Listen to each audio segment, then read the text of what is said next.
প্রতিটা রবিবার আমার এমনই কাটে। আজকের দিনটাও এভাবেই কাটলো। সকাল সকাল ছাদে ডালের বড়ি দেওয়া হলো।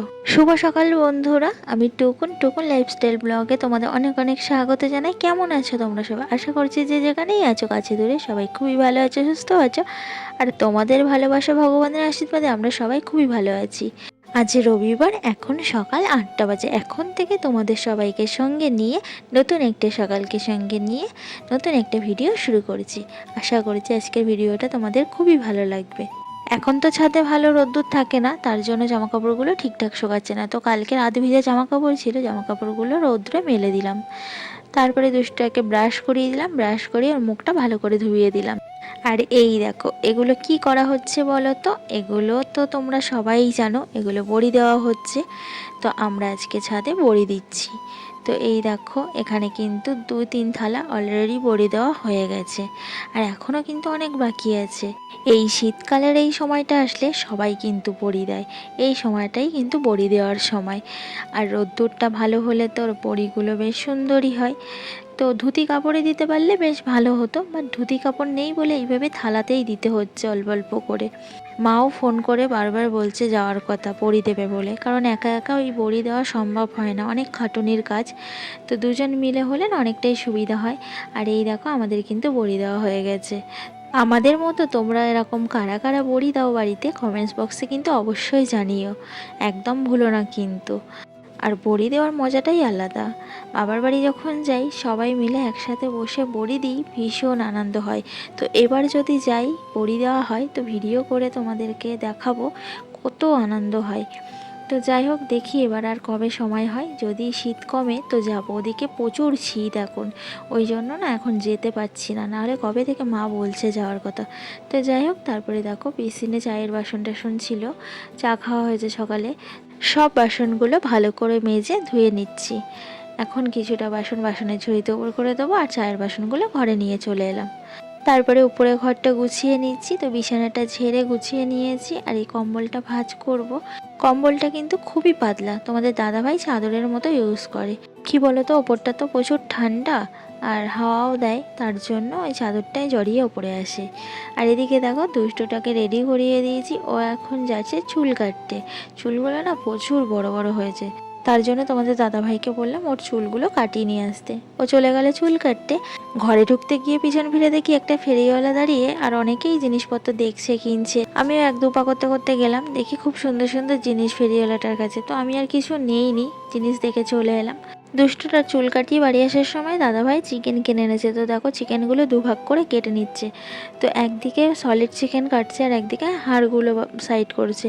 তো এগুলো সলিড চিকেন, এগুলো রেখে দেওয়া হবে, এগুলো রাত্রে চিলি চিকেন বানাবো। তারপরে এই দেখো, লাল শাক কেটে নিয়েছি, লাল শাকটা এখন ধুতে নিয়ে এসেছি। আর এত বালি লাল শাকটা, অনেকবার করে ধুলাম। লাল শাকটা বাদাম দিয়ে রান্না করব, আমার মেয়ে খেতে ভীষণ ভালোবাসে। আর এখানে এই যে চিলি চিকেন বানাবো বলে ম্যারিনেট করে রেখে দিলাম চিকেনটা। অনেক দিন থেকে মেয়ে বলছে মা একটু ফ্রায়েড রাইস আর চিলি চিকেন বানাও না, তো আর হয়ে উঠছিল না। তা ভাবলাম বাচ্চা মানুষ আবদার করছে, আজকে বানিয়ে দিই। আর এদিকে দেখো, ইন্ডাকশানে গরম জল বসিয়ে দিয়েছি, আর রান্নাঘরে কিন্তু আমি চিকেন কষাতে কষাতে চলে এসেছি। দাদাভাই বললো আবার 2টোর দিকে বেরাবে, তো তাড়াহুড়ো করে রান্না করছি, না হলে দেরি হয়ে যাবে, দাদাভাই তো খেয়ে বেরাবে। আর এখন কিন্তু 1টা বাজে। তো দাদাভাই স্নান করতে গেছে, রেডি হয়ে চলে আসবে এক্ষুনি। তো মাংসটা কষিয়ে আমি জল ঢেলে দেবো। আর মাংসটা কিন্তু ভালোভাবে আমার কষানো হয়ে গেছে, দেখো তেল ছেড়ে দিয়েছে, ওই জন্য আলুগুলো দিয়ে দিলাম, একটু নাড়াচাড়া করে তারপর জল ঢেলে দেবো। আর শীতকালের বেলা না এতটাই তাড়াতাড়ি চলে যাচ্ছে সময়টা, না কিছুতেই বোঝা যাচ্ছে না। আর প্রত্যেকটা রবিবার না আমার এরকম হয়, খুবই দেরি হয়ে যায়। দাদাভাই বাড়িতে থাকে, আর বাড়িতে থাকলে না কোনো কাজই ঠিকঠাকভাবে হয় না। তাড়াহুড়ো করে রান্না করে দিলাম, দাদাভাই খেয়ে বেরিয়ে গেছে 2টোর মধ্যে। আর এই দেখো, আমি স্নান করে এলাম জামা কাপড় কেচে।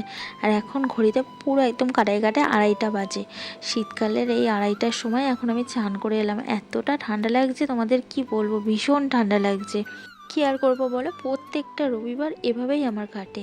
প্রতিটা রবিবারই এরকম দেরি হয়ে যায়, সব কিছু উঠতেও দেরি হয়ে যায়, সব কাজকর্ম সারতেও দেরি হয়ে যায়, আর একদম ভালো লাগে না। তো এই যে চুল এসে সিঁদুর টিঁদুর পরে নিয়েছি, এবার ওপরে যাব, ওপরে গিয়ে জামা কাপড় মেলবো, পুজো দেবো। তো এই যে চলে এলাম ওপরে, আর বালতিটা তুলতে তুলতে না পুরো হাঁপিয়ে গেছি। উঁচু উঁচু এক বালতি জামা কাপড়, তো সিঁড়ি দিয়ে তুলতে না পুরো দম লেগে গেছে। আর এই ঠান্ডার সময় এখন জামা কাপড় কেচে স্নান করে এলাম, তার উপরে শীতও লাগছে প্রচণ্ড পরিমাণে। তো যাই হোক, জামা কাপড়গুলো এই যে সব এখন আমি একে একে মেলে নিচ্ছি। আর হাওয়া দিচ্ছে, দেখেছো? হাওয়া দিচ্ছে কিন্তু ভীষণ। ওপরটায় না বেশি হাওয়া লাগে, নিচে কিন্তু অতটা হাওয়া লাগে না। ওই দেখো 2 শালিক, ওদিকে তো জামা কাপড় মেলছিলাম, তোমরা দেখলেই। তো জামা কাপড়গুলো না ধরিনি, আর রৌদ্র নেই, তাই জন্য ওখানটা আর মেলিনি। এই কোণার দিকটা না একটু রৌদ্র আছে, তো কোণার দিকটাই ভালো করে মেলে দিয়েছি।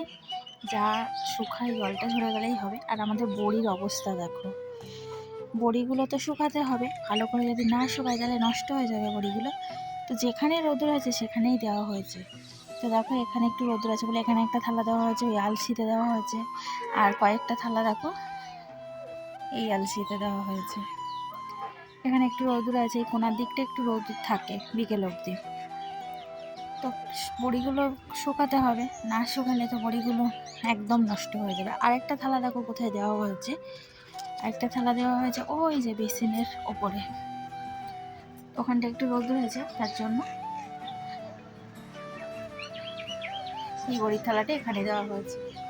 বড়িগুলো ভালো করে যদি না শুকায় সব নষ্ট, কষ্ট করে দেওয়া সব নষ্ট হয়ে যাবে। জামা কাপড়গুলো মেলে পুজোটা সেরে নিলাম। তো এখন এবার আমি থালা বাসনগুলো তুলে নেবো, নিয়ে জায়গাটা ভালো করে পুছে নেবো। আর রিনা দি ভাই বলেছিল যে প্রদীপ জ্বালিয়ে লিভাতে নেই, তার জন্য আমি প্রদীপটা জ্বালিয়ে রেখেই গেছিলাম। 5 মিনিট পর এলাম, এবার থালা বাসনগুলো তুলে নেবো, প্রদীপটাও লিভিয়ে দেবো।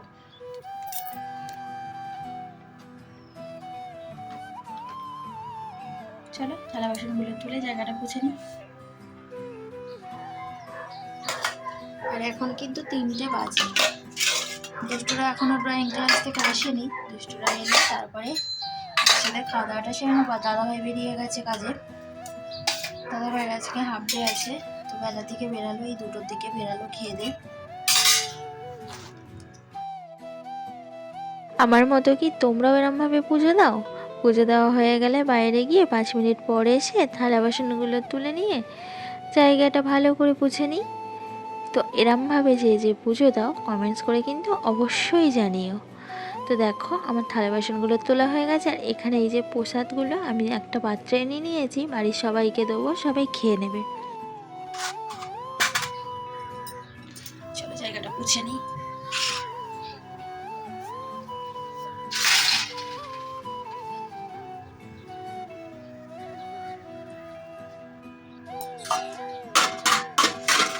পূজা হয়ে গেছে, এবার চলো নিচে যাই।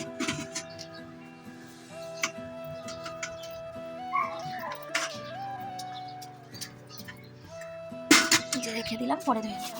আর এই দেখো এখন 3:30 বাজে, আর এখন বাড়ি এলো আঁকার ক্লাস থেকে দুষ্টুরা। কি হচ্ছে, ব্যাগটা তো নষ্ট হয়ে যাবে। ব্যাগটা নিয়ে চাগাতে পারছে না, তাও দেখো দিদির কাছ থেকে ব্যাগটা নিয়ে টানতে আনতে নিয়ে এলো। তো এই দেখো এই ড্রয়িংটা আমার মেয়ে করেছে, আজকে ওর ক্লাস টেস্ট ছিল। তো 50-র মধ্যে পরীক্ষাটা হয়েছে, আর ও পেয়েছে 41। আর এদিকে দেখো দুষ্টুটা কি ড্রয়িং করেছে, দুষ্টুটা করেছে স্নোম্যান। খাবি না নাকি? খিদে পাইনি?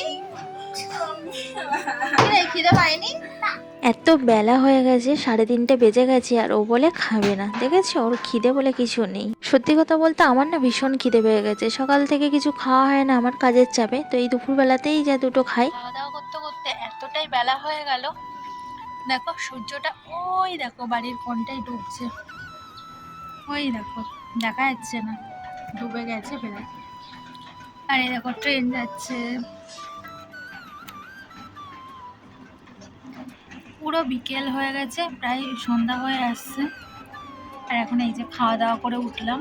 এখন 4:30 বাজে। প্রত্যেকটা রবিবার এভাবেই আমার কাটে, তো আজকেও এভাবেই কেটে গেল। যাই হোক বন্ধুরা, ভিডিওটা আজকের মতো এখানেই শেষ করছি। ভালো লাগলে লাইক করে দিও, আর কমেন্টস করে জানিও কেমন লাগলো আজকের ভিডিওটা। আর চ্যানেলটা সাবস্ক্রাইব করতে একদম ভুলো না, যারা যারা নতুন আছে আমার চ্যানেলে। সবাই সুস্থ থেকো, ভালো থেকো। দেখা হচ্ছে কালকে আবার একটা নতুন ভিডিওতে।